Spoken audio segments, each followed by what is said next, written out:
তেখেতক এভাগী অসমীয়া মান্যবস্ত্ৰ চেলেঙেৰে সম্ভাষণ জনাবৰ কাৰণে শ্ৰদ্ধাৰ জ্যেষ্ঠ ব্যক্তি ৰাতুল শইকীয়াদেৱক আমি অনুৰোধ জনাইছোঁ। আমাৰ উপসভাপতি শ্ৰদ্ধাৰ অপু দত্ত ডাঙৰীয়াক এখনি মান্যবস্ত্ৰ চেলেঙেৰে সম্ভাষণ জনাবৰ কাৰণে আমি অনুৰোধ জনাইছোঁ।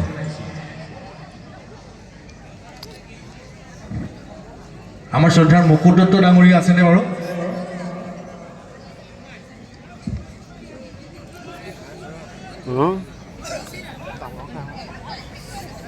এয়া এভাগী মান্যবস্ত্ৰ চেলেঙেৰে তেখেতক সম্ভাষণ জনাইছে।